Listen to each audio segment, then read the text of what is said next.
So uit die aard van die saak gaan dit 'n baie kort les wees. Die periodes is kort vandag, so ons gaan net klein bietjie ons faktoriseringsmetode aanpas of verbeter / vinniger maak. We're going to make some modifications. We're going to introduce a different method of factorization that is shorter, more efficient, and less likely for you to make a mistake.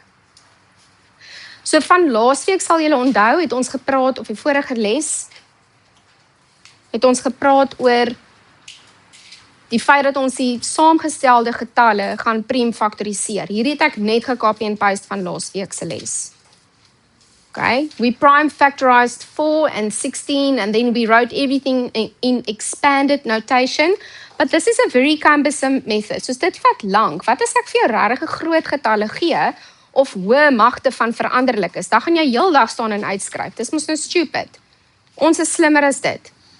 So om hierdie probleem te oorkom, beskou asseblief dieselfde probleem, maar luister na die nuwe metode. Okay, so die vraag is nog steeds faktoriseer, factorize. Nothing changes. Faktoriseer.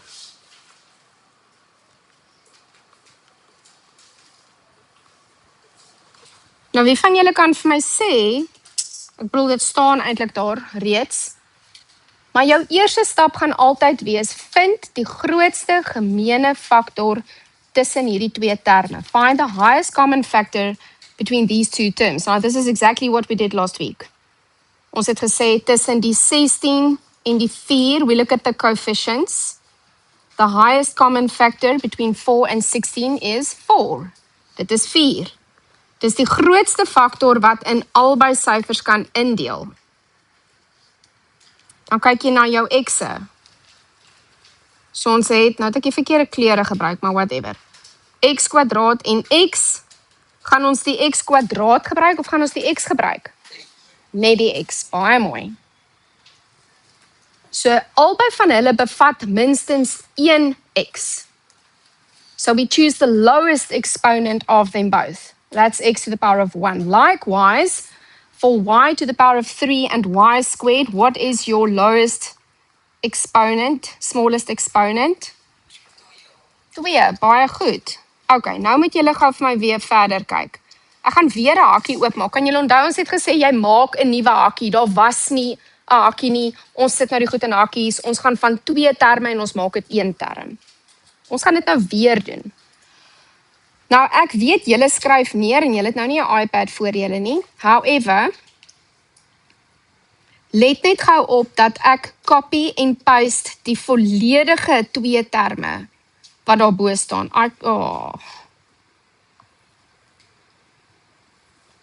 Kan julle sien hoe copy en paste ek albei terme en ek sit dit binne in my hakkies? Maar daar is spasie aan die onderkant oor. So vir hierdie metode gaan maak jy 2 breuke. You create fractions. And you divide both of those terms, the original terms. Kan jy onthou, daar is die eerste term, daar is die tweede term. Julle sien dit raak. Ek het gekopie en paste. Hulle is net so in my hakkie. Maar beide terme word nou gedeel deur my grootste gemeene faktor. We will divide both terms by the highest common factor that you see in the front of your bracket. Ons het nie dit laasweek so gedoen nie. We did not do it last week. I wonder if we're going to get the same answer. Kom ons kyk. Okay, nou vereenvoudig ons. We simplify. Kyk gou vir my na daai eerste breek. Daai enetjie reg in die middel van my skerm. Kan ons hom vereenvoudig? Can we simplify? Okay. Kyk gou mooi. Daar's 'n 4 en 'n 4. That gives me 1. X squared divided by x gives me what? X. Mooi. Y tot die derde mag gedeel deur y kwadraat. Just y. Mooi. Okay, dit was die eerste breek. Wat van die tweede breek? 16 gedeel deur 4 is 4. So we divide. X gedeel deur x is 1, y kwadraat gedeel deur y kwadraat is 1. So that just gives me nothing else, net 4. Lyk dit dieselfde as laasweek se antwoord? Presies dieselfde, maar ons het 'n ander, vinniger metode gebruik, wat baie handig te pas kom. Nou gaan julle sê, juffrou, so moet ek elke keer hierdie stappie gaan neerskryf waar ek deel deur die grootste gemene faktor? Nee. You can do this in your head. But for starting purposes, jy weet van waar ons nou is en die bietjie wat ons nou al weet van faktorisering, wil ek hê vir vandag se huiswerk, doen dit asseblief nog steeds op hierdie metode. En dan van môre af of later as jy sien nee, dit is jy kan dit uit jou kop uit doen, dan doen jy dit uit jou kop uit. Maar dis die metode wat ek wil hê jy moet in jou kop in sement. Dat jou brein weet wat om te doen. Ons gaan nog 'n voorbeeld doen. 'n Makliker voorbeeld.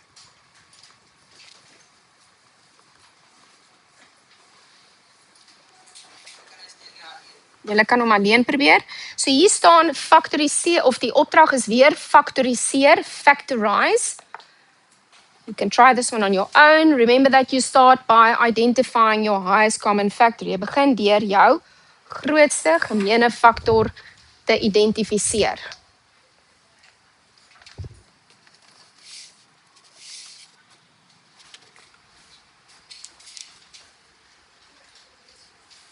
Ek gaan nou kom, ons gaan net gaan die les klaarmaak.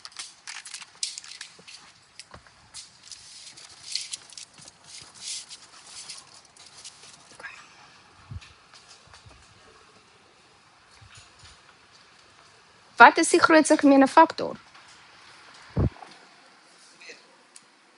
En? Onthou julle wat ek gesê het, jy kyk stappie vir stappie, happie vir happie. Jou koëffisiënte is dit wat aan die voorkant staan. Highest common factor would be 2. Grootste gemene faktor is 2. Dis die grootste getal wat beide in 4 en 2 kan indeel. Nou maak jy hakie oop. Nee, ek jok. Ek jok. Wat nog? A tot die mag 4a kwadraat. Ons kies die kleinste eksponent. Jy maak jy hakie oop. Jy vat jou terme presies soos dit daar is.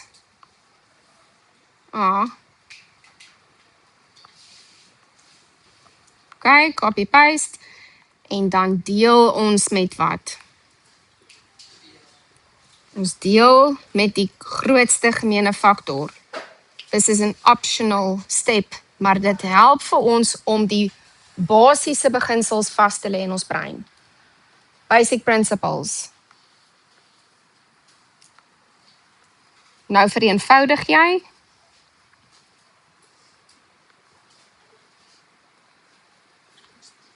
Wat gaan nou hier staan?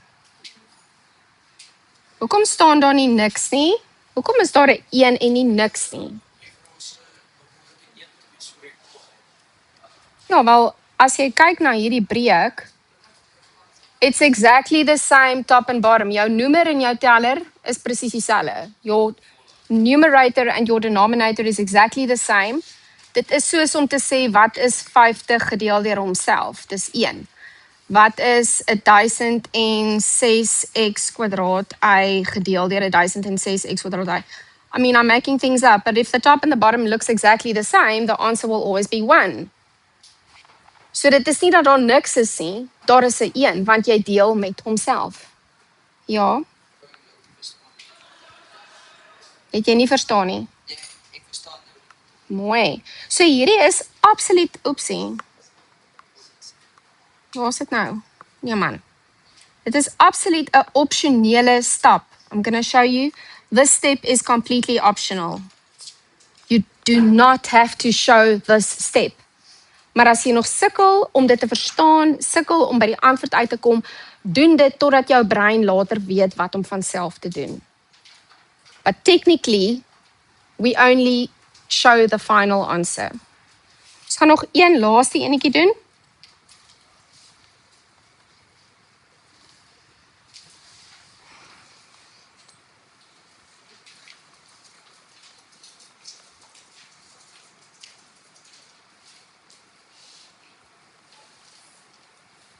Faktoriseer vir my die volgende een asseblief.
Maklik of moeilik? Okay.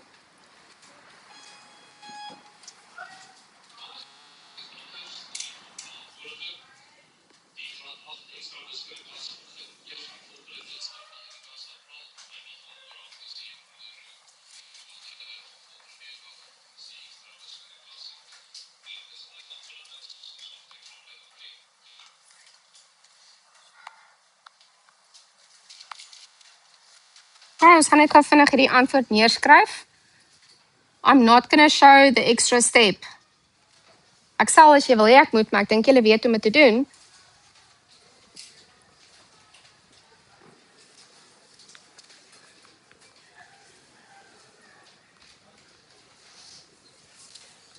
Wie daarby uitgekom?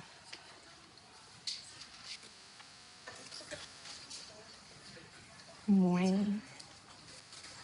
Okay, julle het huiswerk. Onthou asseblief die Engels en Afrikaans verskil. The English and Afrikaans are different. So ek het dit in Engels en in Afrikaans vir julle neergeskryf.